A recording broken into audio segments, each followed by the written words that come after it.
مگر یہ ہے کہ ہم عملاً آئیں تو صحیح حضور کی غلامی کی طرف. اب یہ صورتحال ہے کہ ہم صرف محفلوں کے مسلمان رہ گئے. یعنی کردار کیسا بن گیا کہ جمعہ پڑھنے گئے یا محفل میں گئے دینی مجلس میں, سٹیج کے سامنے بیٹھ کے تقریر بھی سن لی,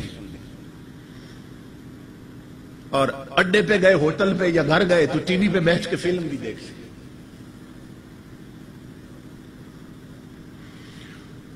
گھر میں کوئی مر گیا تو حافظوں کو بلا کے ختم بھی کروا لیے قرآن کا, اور گھر میں شادی ہوئی تو کنجریاں بھی نچوا لی, ڈول بھی بجا لیے, طوائفوں کے گانے بھی چلا لیے, رقص بھی کروا لیے, اور اپنی ماں بہنوں بیٹیوں کو بنا سوار کر غیر محرم لونڈوں سے ویڈیو اور فوٹو بھی بنوا لیے. اسی طرح گھر کی الماری میں قرآن بھی ہے, اور گھر میں مطالعہ کی میز پر فلمی میگزین بھی پڑے ہیں. یہ آگ ہر جگہ لگی ہے. یہ بال کاٹنے والے نائی ان کی دکان پہ جائیں, یہ کپڑے سلائی کرنے والے دردی ان کی دکانوں پہ جائیں. اوپر دیواروں پر سورہ یاسین کے کیلنڈر لگے, نیچے کنجریوں کی تصویریں بھی لگی. بسوں کوچوں کے باہر لکھا ہے اللہ نبی وارث, ٹرکوں کے باہر لکھا ہے اللہ نگہبان, اللہ نبی وارث. اور بسوں اور کوچوں کے اندر چلے جاؤ تو ایل سی ڈیز لگی ہیں اور کنجریوں کے ننگے ڈانس ہو رہے ہیں. کیا ہم نے یہ تہیہ کر لیا کہ نیکی اور بدی, سچ اور جھوٹ, حق اور باطل, کفر اور اسلام, اندھیرا اور روشنی, کہ ہم نے اسے اکٹھا لے کے چلنا ہے؟ اللہ رب العزت قرآن میں فرما رہا ہے یا ایھا الذین آمنوا ادخلوا فی السلم کافہ, اے ایمان والو اگر مومن بننا ہے تو پورے کے پورے اسلام میں داخل ہو جاؤ. یہ قرآن پڑھ رہا ہوں, پورے کے پورے اسلام میں داخل ہو. اے ایمان والو, مکمل مسلمان چاہیے مجھے, یہ نہیں کہ آدھے تیتر اور آدھے بٹیر بن کے رہو. اور ہماری اکثریت کی حالت یہ ہو گئی, تو جو قوم آدھا تیتر آدھا بٹیر بن جائے وہ دھوبی کی اس کتے کی طرح ہو جاتی ہے جو نہ گھر کا رہتا نہ گھاٹ کا رہتا. آج یہ سبب ہے ہماری ذلت کا کہ ہم نہ گھر کے رہے نہ گھاٹ کے رہے. اسلام تو کہتے ہیں مکمل طور پر پورے کے پورے اسلام میں داخل ہو جاؤ. ہم کہتے ہیں نہیں, یہ بھی چلتا رہے وہ بھی چلتا رہے. نبی اکرم صلی اللہ تعالی علیہ وآلہ وسلم نے یہ ساری خبریں دی تھی. حضور صلی اللہ علیہ وسلم نے فرمایا سیاتی زمان علی امتی, میری امت پہ ایک وقت آنے والا ہے, لا یبال المرء ما اخذ منہ ام من الحلال ام من الحرام. فرمایا کلمہ میرا پڑھیں گے, امتی میرے کہلائیں گے, نعرے میرے لگائیں گے, مگر امام الانبیاء نے فرمایا میرے امتیوں کو پرواہ ہی نہیں ہوگی حلال کر رہے ہیں کہ حرام کر رہے ہیں. حلال اور حرام کی تمیز ختم ہو جائے گی. آج دیکھ لیں کہ ہم آدھے تیتر اور آدھے بٹیر بنے, حلال اور حرام کی تمیز ختم ہو گئی. ہمیں یہ بھی نہیں معلوم اسلام کے آداب کیا ہیں, رہن سہن. جب میں اصلاح معاشرہ پہ بات کرتا ہوں تو اتنے مسائل سامنے ہوتے ہیں کہ سمجھ نہیں آتی کس کو چھوڑ دوں اور کس کو بتاؤں, بیان کروں.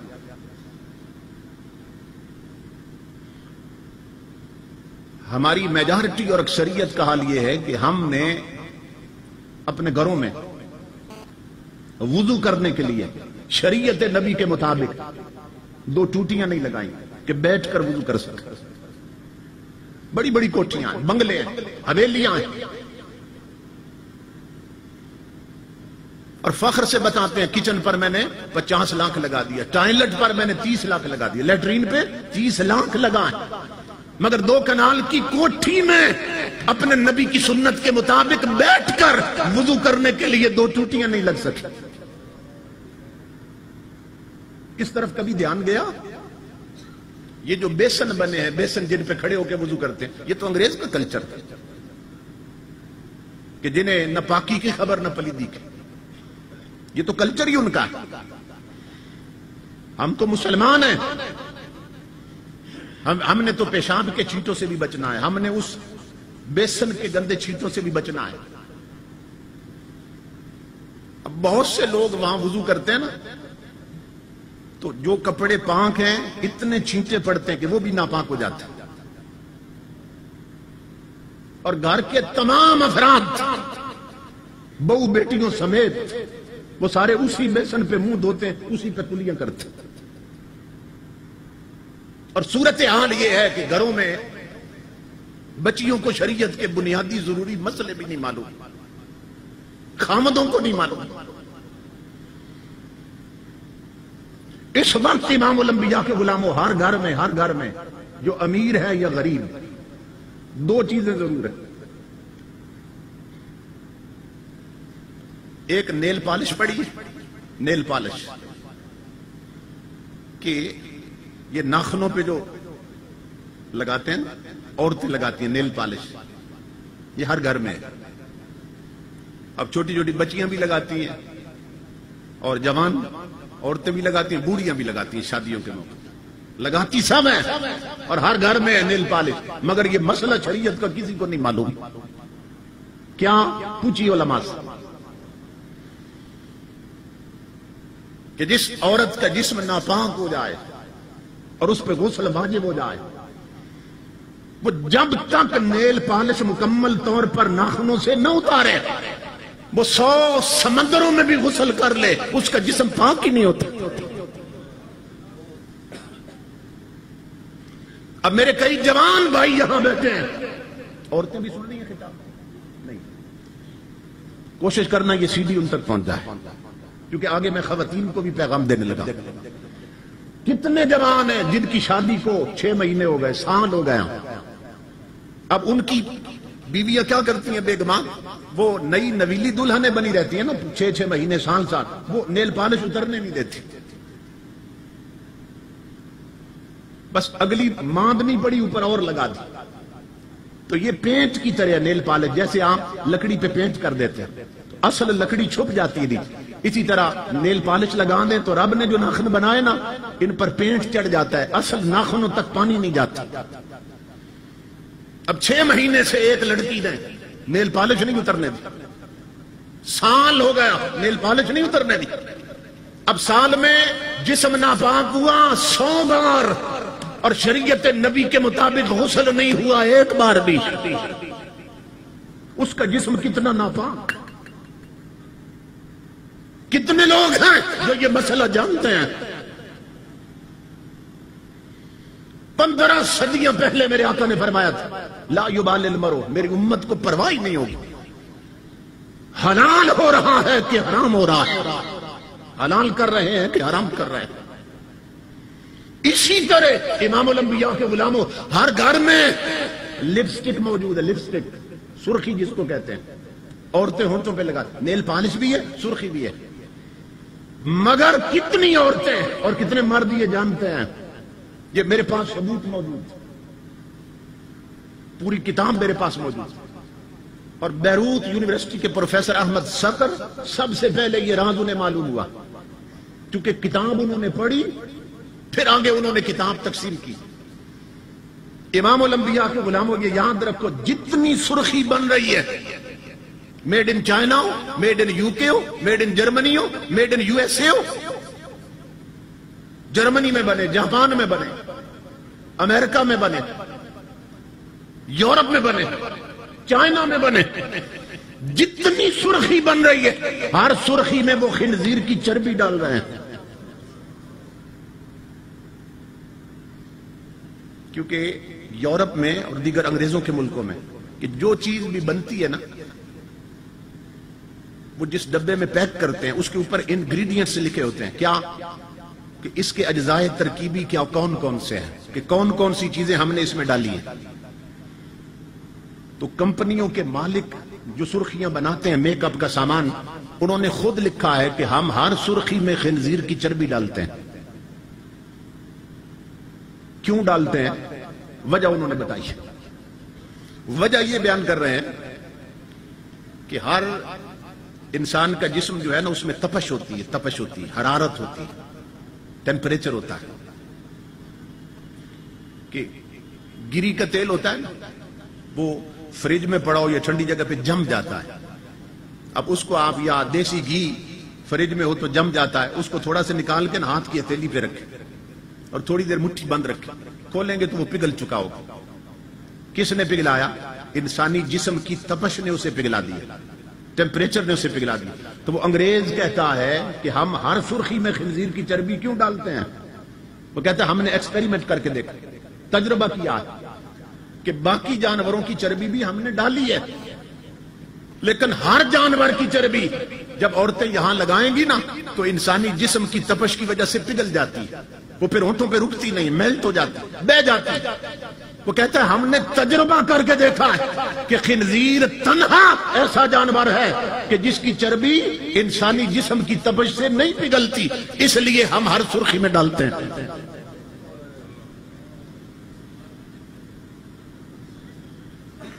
اب ہماری حالت کیا ہے؟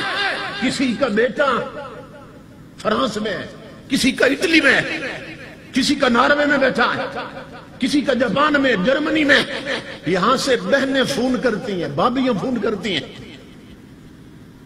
کہ میرے لیے اور کچھ لاؤ نہ لاؤ، میک اپ کٹ وہاں سے لانی ہے، میک اپ کا سامان وہاں سے لانا، یہ ڈیمانڈ ہوتی ہے.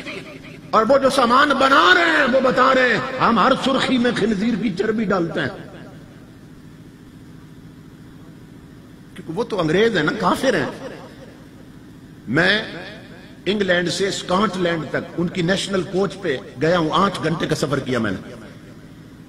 موٹر وے کے دونوں طرف کھیت آتے ہیں، فیلڈ بنے ہوئے ہیں، تو وہاں میں نے خنزیروں کے اجڑ دیکھے ہیں، ریوڑ دیکھے ہوں گے. کیوں؟ اس لیے کہ وہ خنزیر کھاتے ہیں اور چربی جو ہے وہ بچاتے ہیں اور سرخیوں میں استعمال کرتے ہیں.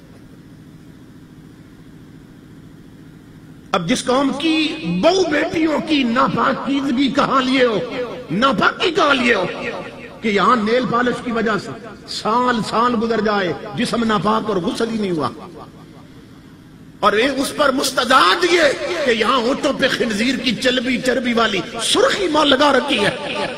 امام الانبیاء کے غلاموں، ایسی بچیوں کی جولی میں ڈسکو ڈانسر تو پیدا ہو سکتے ہیں، رب رسول کے باغی تو پیدا ہو سکتے ہیں، اڈوں اور ہوٹلوں پہ تاش کھیلنے والے تو پیدا ہو سکتے ہیں، مگر فجر کو اٹھ کر مصطفیٰ کا قرآن پڑھنے والے پیدا نہیں ہوتے ہیں. غیور اور غیرت مند بچے پیدا نہیں ہوتے ہیں کہ جن کی ماں نے یہاں خنزیر کی چربی لگا رکھی ہو اور شریعت کے مطابق غسل کا طریقہ ہی معلوم نہ ہو. اب یہاں امام الانبیاء کے نام پر کتنے سر جھومے ہیں، کتنے جھنڈے بنے گے، کتنے نعرے لگائیں گے، مگر صرف یہی تک محفل تک کتنے لوگ ہیں جو اس حقیقت کو جاننے کے بعد گھر جائیں گے اور گھروں میں سونے سے پہلے مصطفیٰ کی شریعت کا جھاڑو پھیریں گے. گھروں کو پاک کرو تاکہ تاجدار کائنات کا فیض اترے. ہمارے گھر ناپاک ہو گئے کیونکہ ہماری نسلیں ناپاک ہو گئی اور ہمیں تاجدار کائنات کی شریعت سے دور کر دیا گیا. بدلنا ہے تو میں بدلو، نظام میں کشی بدلو، وگرنہ چند پیمانے بدل جانے سے کیا ہوگا. اس پورے نظام کو بدلنے کی ضرورت، یعنی اپنے گھر کا ماحول بدلو، بہو بیٹیوں کا لباس بدلو. آج ہماری بچیوں نے وہ لباس پہنا ہے امام الانبیاء کے غلاموں کہ جو حضور کی شریعت میں حرام، مگر مرد بولے نہیں بولے. مسلمان عورتیں سر پہ بڑی بڑی چادریں رکھتی تھی اور کھلے کھلے کپڑے پہنتی تھی، کیونکہ الناس باللباس، انسان کی پہچان ہی لباس سے ہے.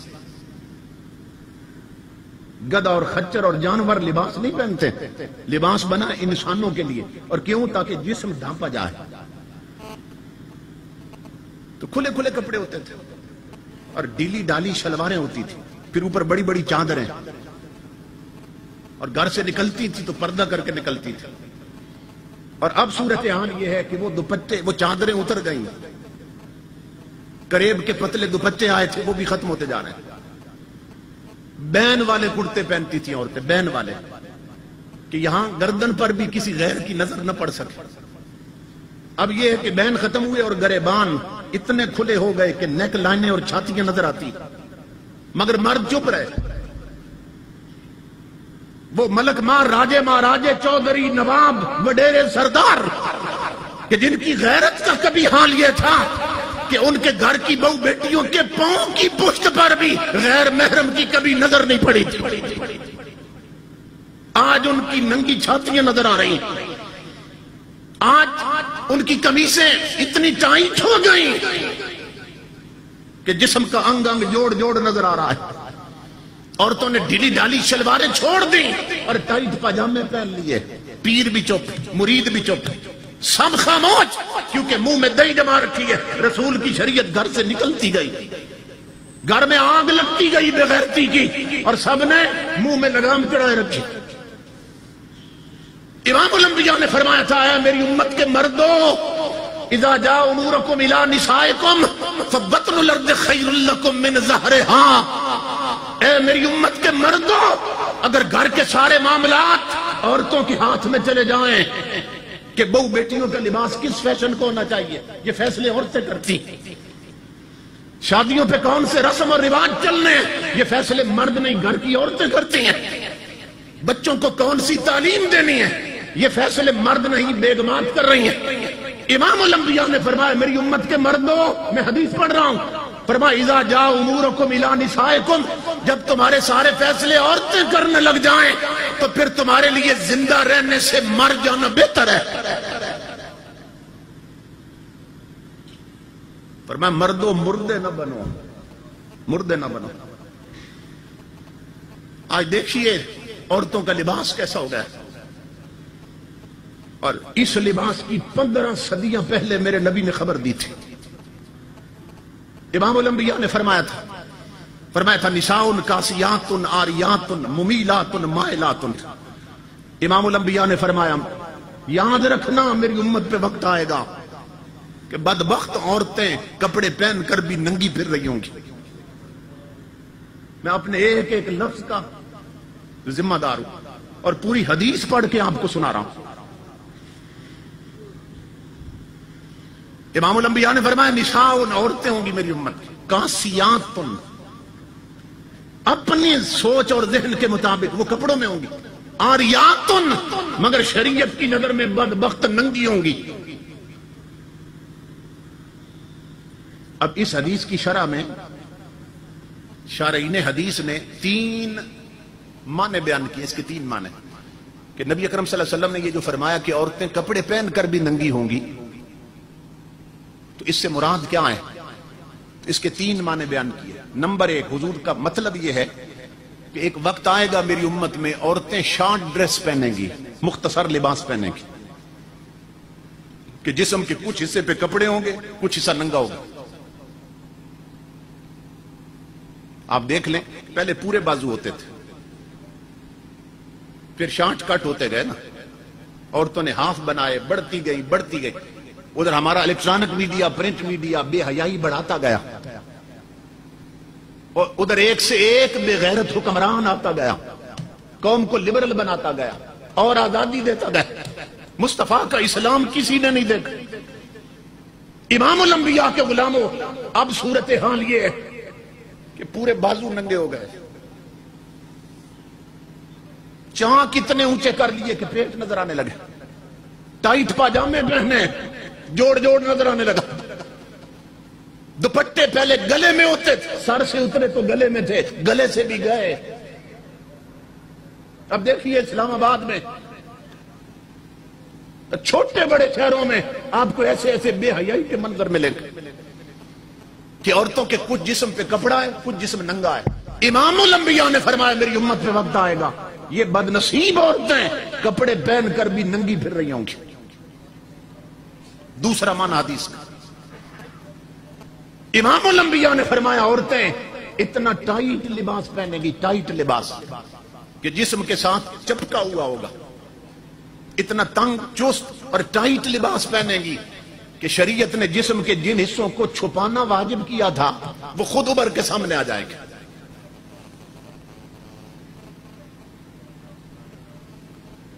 قرآن کیا کہتا ہے؟ جسے ہم نے الماری میں بند کر کے رکھا اور فلمی میگزین پڑھ رہے ہیں اور گھروں کی بہو بیٹیاں ٹچ موبائلوں سے کھیل رہی ہیں، وہ قرآن کیا کہتا ہے؟ قرآن کہتا ہے نبی کی امت کی عورتوں وَلَا يَضْرِبْنَ بِأَرْجُلِهِنَّ لِيُعْلَمَ مَا يُخْفِينَ مِنْ زِينَتِهِنَّ۔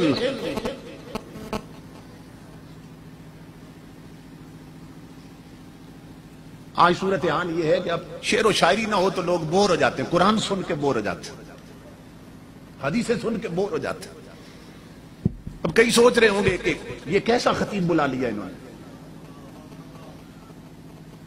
امام الانبیاء کے غلاموں، یہ میرا فریضہ ہے، یہ میرا فریضہ ہے، اس لیے کہ اگر آج میں نہ بتاؤں میرے آقا کی امت لٹ چکی ہے، اگر میں نہ بتاؤں تو اللہ کی عزت کی قسم قیامت کے دن آپ سے پہلے میرا گریبان پکڑا جائے گا اور مجھ سے پوچھا جائے گا نہ ادھر ادھر کی تو بات کر، یہ بتا کہ قافلہ کیوں لٹا، ہمیں راہزنوں سے غرض نہیں، تیری رہبری کا سوال ہے۔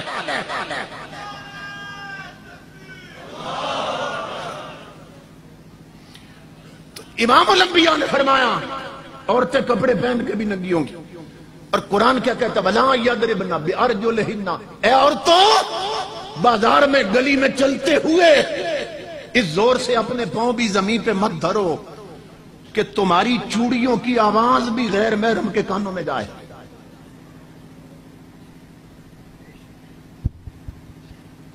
اے عورتوں ایسی چال بھی مت بناؤ کہ تمہارا جسم چھل کے اور زینت کے پوشیدہ مقام ظاہر ہو جائیں۔ امام الانبیاء نے فرمایا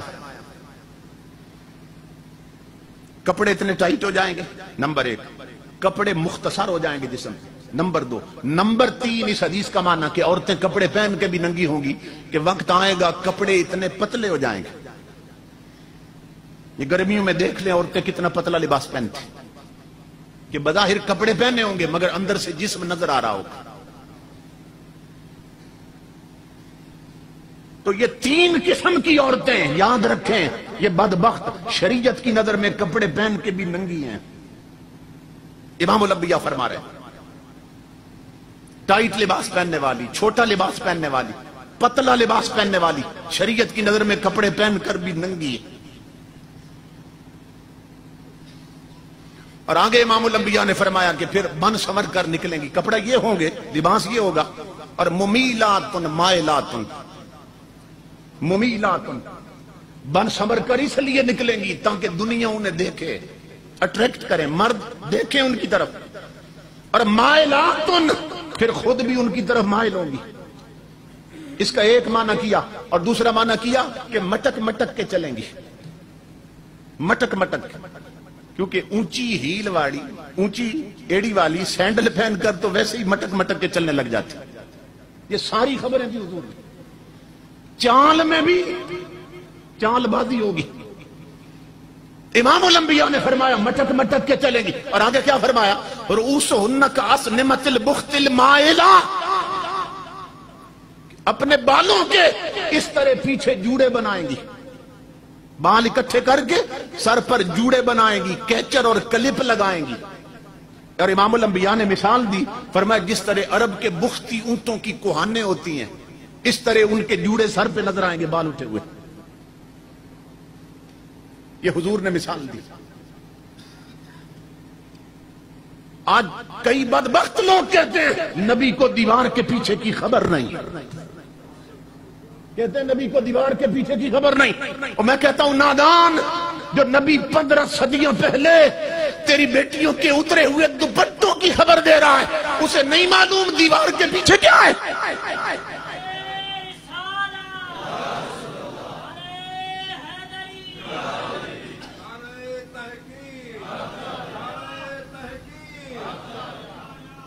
اسی لیے حضرت شاہ نصیر الدین نے کہا تھا، فرمایا حاضر و ناظر و نور و بشر غیب کو چھوڑ، شکر کر وہ تیرے عیبوں کو چھپائے ہوئے ہیں۔ جو تیری بیٹیوں کے بنے ہوئے جوڑوں کی خبر دے رہا ہے 15 صدیوں پہلے، اس نبی کو نہیں معلوم دیوار کے پیچھے کیا ہے۔ امام الانبیاء نے فرمایا مٹک مٹک کے چلیں گی اور جوڑے بنے ہوں گے، اور آگے حضور نے پھر ان کی سزا بتائی، فرمایا لا يدخلن الجنت ولا یجدن ریحہا، فرمایا جنت جانا تو دور کی بات ہے، وہ بدبخت عورتیں جنت کی خوشبو بھی نہیں پا سکیں گے۔ اور یہ حدیث یہاں ختم ہو جاتی ہے۔ آقا نے فرمایا اور جنت کی خوشبو 500 سال کی مسافت سے آتی ہے، کہ 500 سال تک کوئی بندہ پیدل چلتا رہے تو جتنا سفر طے کر جائے گا نا اتنے دور تک جنت کی خوشبو آتی ہے، مگر فیشن کرنے والیاں جنت کی خوشبو بھی نہیں پا سکیں۔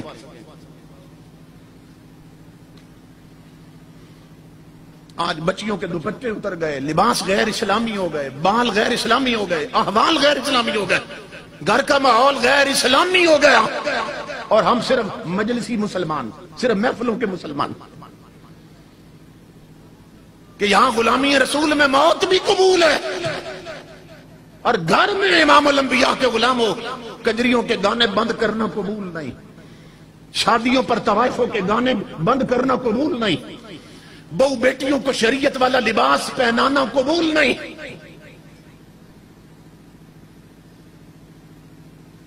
تاجدار کائنات پہ کیا بیت رہی ہوگی؟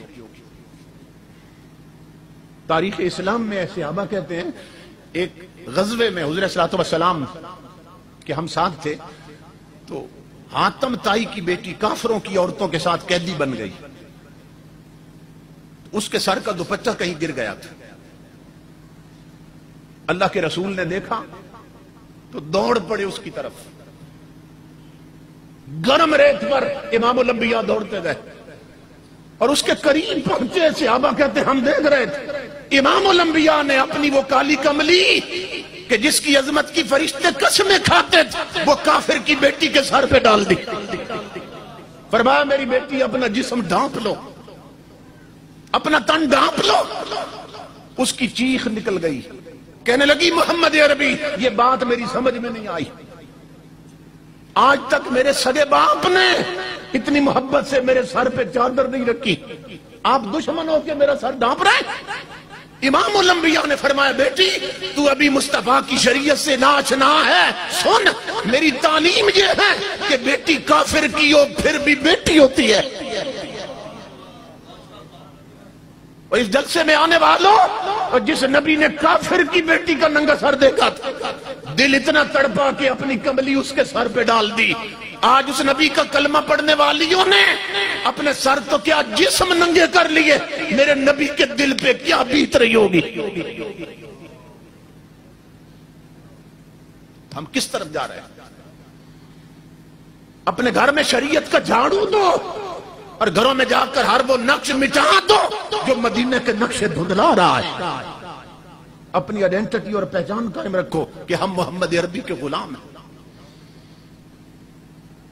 ورنہ امام الانبیاء کے غلاموں یہ ایسی مجرمانہ غفلت ہوگی کہ تاریخ بھی معاف نہیں کرے گی، اللہ اور اس کا رسول بھی معاف نہیں کریں گے۔ بہو بیٹیوں کا لباس اسلامی بناؤ، انہیں شرم و حیا پیدا ہو تاکہ آگے ان کی نسلیں بھی غیرت مند ہوں اور شرم و حیا والی ہوں، کیونکہ اچھی مائیں ہوں گی تو اچھی قوم پیدا ہوگی۔ یہ نیپولین نے بھی کہا تھا تم مجھے اچھی مائیں دو میں تمہیں اچھی قوم دیتا ہوں۔ حیدرآباد دکن کا سٹیج تھا انڈیا میں، حیدرآباد دکن جلسہ ہو رہا تھا، مسلمان کافی تعداد میں موجود تھے، ایک ہندو عورت تقریر کر رہی تھی، اس نے دوران خطاب کہا مسلمانوں مجھے ایک بات کا جواب دو، 14 صدیوں میں تم میں صرف ایک حسین آیا، دوسرا حسین کیوں نہیں آیا؟ کوئی نہیں بولا،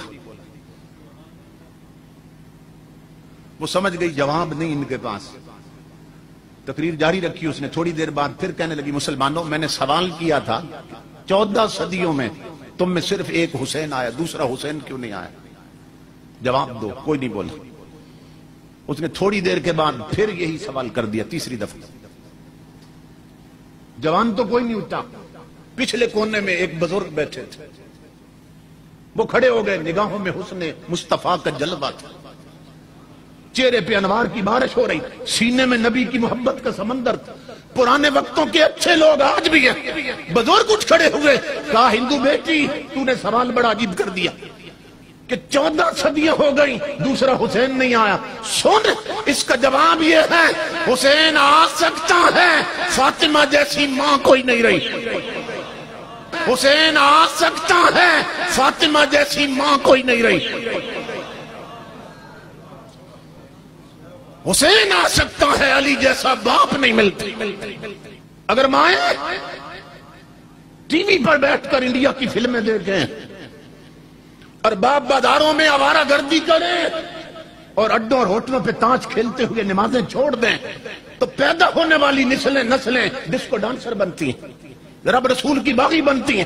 اگر مائیں تہجد گزار ہوں اور باپ پرہیزگار ہوں اور مسجدوں کی زینت بنے رہے, تو امام الانبیاء کے غلاموں پیدا ہونے والے بچے کوئی میر علی شاہ بنتا ہے, کوئی غریب نواز بنتا ہے.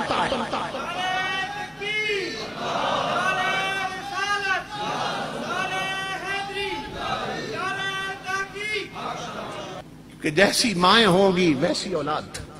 حضرت بابا فرید گنج شکر رحمت اللہ تعالی علیہ ابھی چھوٹے سے بچے تھے کہ محلے کی عورتیں ان کی والدہ کے پاس گئیں اور کہنے لگی فرید کی ماں ہمیں ایک بات کا جواب دے, تیرے بچے اور ہمارے بچوں میں اتنا فرق کیوں ہے کہ ہمارے بچے سارا دن گلیوں میں گلی ڈنڈا کھیلتے ہیں, آوارہ پھرتے ہیں, تیرے فرید کو جب دیکھو رسول پہ یا درود پڑھتا یا مصلی پہ رب کا قرآن پڑھتا. ہمارے بچوں کی راتیں سو کے گزرتی ہیں, تیرے کی رو کے گزرتی. اتنا فرق کیوں ہے؟ حضرت بابا فرید کی والدہ فرمانے لگی, فرمایا اور تو یہ تنہا فرید کا کمال نہیں, تھوڑی سی میری محنت بھی شامل. انہوں نے کہا وہ کیا ہے؟ فرمایا اللہ کی عزت کی قسم میں نے جتنا عرصہ فرید کو دودھ پلایا ہے کبھی بغیر وضو کے دودھ نہیں پلایا. یہ تنہا فرید کا کمال نہیں, یہ اس مقدس دودھ کا کمال ہے جو فرید کی رگوں میں گردش کر رہا ہے. آج سوچو ماں کے سر پہ دوپٹہ نہیں اور چھاتیاں نظر آ رہی ہیں اور حرام لباس پہن رکھا ہے اور رب کی لعنتیں اتر رہی ہیں اور بچہ چھاتیوں سے دودھ پی رہا ہے اور وہ ٹی وی پر انڈیا کی فلم دیکھ رہی ہے. دودھ میں کیا تاثیر جائے گی, کیا اثر جائے گا؟ یہی سبب ہے کہ آج کسی بچے کا ذہن معصوم نہیں رہا, کسی کی آنکھیں پاک نہیں رہی, کہ وہ باتیں جو جوانی میں جا کر بھی معلوم نہیں ہوتی تھی آج فلموں کے ذریعے چھوٹے چھوٹے بچے بھی وہ بے غیرتی بے حیائی جان گئے. اس لیے میرے آقا کے غلاموں جلسوں کا مقصد پہچانو. اتنا پیسہ خرچ کرتے ہو مہنگائی کے دور میں اور صرف کانوں کا چسکا پورا کر کے چلے جاؤ تو کیا فائدہ کہ زندگی نہ بدلے, گھر کا ماحول نہ بدلے, بہو بیٹیوں کا لباس نہ بدلے, شادی کے رسم و رواج نہ بدلے, بچوں کی تعلیم نہ بدلے. کتنے لوگ ہیں کہ جو آج بچے جب کچھ سیکھنے کے قابل ہوتے ہیں تو سب سے پہلے ان کی گھٹی میں اپنے نبی کا قرآن رکھتے ہیں. کتنے لوگ رہ گئے؟ یہاں تو صورتحال یہ ہے ابھی بچہ بولنا بھی نہیں سیکھتا کہ ماں باپ پہلے سے پلاننگ کر چکے ہوتے ہیں جب سکول داخل کرانا ہے تو کس انگلش میڈیم سکول میں چھوڑنا ہے اسے. یعنی سب سے پہلے فکر کیا ہے؟ انگریز کی تعلیم دی جائے اسے, انگریز کی تعلیم. یعنی سب سے پہلے فکر کیا ہے؟ انگریز کی تعلیم دی جائے اسے, انگریز کی تعلیم. کیونکہ انگریزی پڑھ گیا تو کامیاب ہے, وہ نہ پڑھی تو پھر کامیاب نہیں. جو مسلمان ہیں سب سے پہلے ان کا فریضہ ہے کہ بچہ کچھ سیکھنے کے قابل ہو اسے سب سے پہلے حضور کا قرآن پڑھایا جائے, نہیں تو کل عذاب سے نہیں بچ سکو گے. پہلا سبق امام الانبیاء کے غلاموں بچوں کو جو دیا جائے وہ نبی کے قرآن کا دیا جائے. آج کتنے لوگ ہیں کہ جو بچوں کو سب سے پہلے قرآن پڑھاتے ہیں, یہ شریعت کی تعلیم دیتے, اس طرف تو آتے کوئی نہیں. اور نتیجہ یہ نکل رہا ہے کہ کالجوں سے یونیورسٹیوں سے بے دین بچوں کی فوجوں کی فوجیں نکل رہی ہیں کیونکہ تعلیم اس قسم کی ہے. لبرل بن جاتے ہیں, سیکولر ذہن کے ہو جاتے ہیں. اور اس دور کا فتنہ ارتداد یعنی مرتد ہونے کا فتنہ, یہ سب سے بڑا فتنہ ہے. شروع اسلام کے دور میں بھی لوگ مرتد ہونا شروع ہوئے تھے, کوئی زکوٰۃ کا منکر ہو گیا, کسی نے دعوی نبوت کیا تو کچھ اس کے ساتھ چلے گئے. تو پتہ چل جاتا تھا کہ اب اس نے اسلام چھوڑا ہے تو مندر میں جا کے بیٹھا ہے, یا اس نے گلے میں صلیب لٹکا لیے, کلیسے میں جا کے بیٹھا ہے, چرچ میں جا کے بیٹھا ہے. پتہ چل جاتا تھا کہ یہ مسلمان سے اب عیسائی ہو گیا یا ہندو ہو گیا.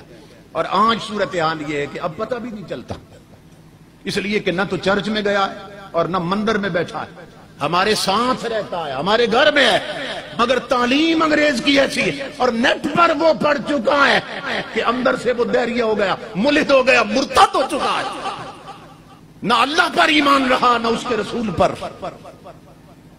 یہ اس دور کا فتنہ ارتداد سب سے بڑا ہے. مجھے تو فون آتے ہیں، لوگ پوچھتے رہتے ہیں. چند جمعے پہلے راولہ کوٹ سے ایک ٹیم آئی میرے پاس، انہوں نے کہا جی ہمیں ٹائم چاہیے، وہاں جلسہ رکھنا ہے. میں نے کہا کس سلسلے میں؟ کہنے لگے کہ وہاں ایک ایسا مسلمانوں میں فرقہ پیدا ہو گیا کہ وہ کہتے ہیں خدا کا کوئی وجود ہی نہیں. اور انہوں نے کیا کیا، انہوں نے چھوٹے چھوٹے لیٹر تیار کیے، فوٹو کاپیاں تیار کر کے جمعہ کے دن مسجدوں کے باہر کھڑے ہو گئے اور 26 سوال انہوں نے ایسے کیے کہ عام بندہ پڑھ کر اس کا جواب ہی نہیں اس کے پاس، وہ بھی سوچنے پر مجبور ہو جاتا. سوال یہ تھے کہ خدا کا کوئی وجود ہی نہیں. اب لوگ مسجدوں سے نکلتے ہوئے پڑھتے تھوڑے ہی، انہوں نے پکڑ کے جیب میں ڈالی اور ہر گھر تک وہ لیٹر پہنچ گیا. اور دین کے ساتھ رابطہ کوئی نہیں، علماء کے پاس بیٹھنا کوئی نہیں، شریعت کا علم کوئی نہیں، تو جو وہ سوال پڑھتا ہے اس کا ذہن بھٹک جاتا ہے، ڈگمگا جاتا ہے. اس طرح کے فتنے پیدا ہو رہے ہیں. اور آپ غور کریں تو آپ کی برادریوں میں ایسے بندے مل جائیں گے کہ جن کا رب رسول پہ اعتماد نہیں رہا اور شریعت پر جو اعتراض کرتے ہیں. تو امام الانبیاء کے غلاموں، یہ وہ آنکھ ہیں جو جسد ملت کو رنگ کر دے گی. اسلام کو بچانے کا صرف ذریعہ یہ ہے کہ اپنی زندگی میں عملاً اسلام لاؤ، اپنے گھروں میں تاجدار کائنات کی شریعت کا جھاڑو دو اور گھر سے ہر وہ شہر نکال دو جو حضور کی شریعت کے خلاف. کہ کچھ عرصہ پہلے کی بات، کمشنر کا باپ مر گیا. کمشنر کتنا بڑا آفیسر ہے، ڈی سی سے بھی اوپر، اس کا باپ مر گیا. لیکن اس بدبخت باپ نے اسے شریعت نہیں پڑھائی تھی، قرآن بھی نہیں پڑھایا تھا، صرف اسے انگریزی کی تعلیم دی تھی بھائی افسر بن جائے. اس کا باپ مر گیا، سامنے جنازہ رکھا، کمشنر کھڑا ہے باپ کی میت کے سامنے جنازہ پڑھنے کے لیے. ساتھ میرے دوست کھڑے تھے. کمشنر نے جیب سے رومال نکالا اور اسے زمین پہ بچھا دیا. تو میرے دوست کہتے ہیں میں نے پوچھا کمشنر صاحب یہ زمین پہ رومال کیوں بچھا دیا؟ تو وہ کہنے لگے کہ نیچے دری بھی کوئی نہیں، چٹائی بھی کوئی نہیں، تو جب سجدہ کریں گے تو منہ گندا نہیں ہو جائے گا. اب اس کی جو میت پڑی ہے نا بدبخت باپ، وہ چیخ رہی ہوگی اور اپنے مقدروں پہ رو رہا ہوگا کہ کاش اور میں نے تجھے نبی کی تھوڑی سی شریعت پڑھا دی ہوتی. تو کمشنر بن گیا نادان، تجھے اتنی بھی خبر نہیں کہ جنازے کی نماز میں سجدہ ہوتا ہے کہ نہیں ہوتا ہے. تو صورتحال یہ ہے بچوں کو جو مرضی ہے بناؤ، وہ ملک کے وزیر اعظم بھی بن جائیں، صدر بھی بن جائیں، اگر گھٹی میں نبی کا قرآن نہیں تو امام الانبیاء کے غلاموں ان سے بڑا بدبخت کوئی نہیں ہے. اس لیے سب سے پہلے بچوں کا رخ کرو دینی مدرسوں کی طرف.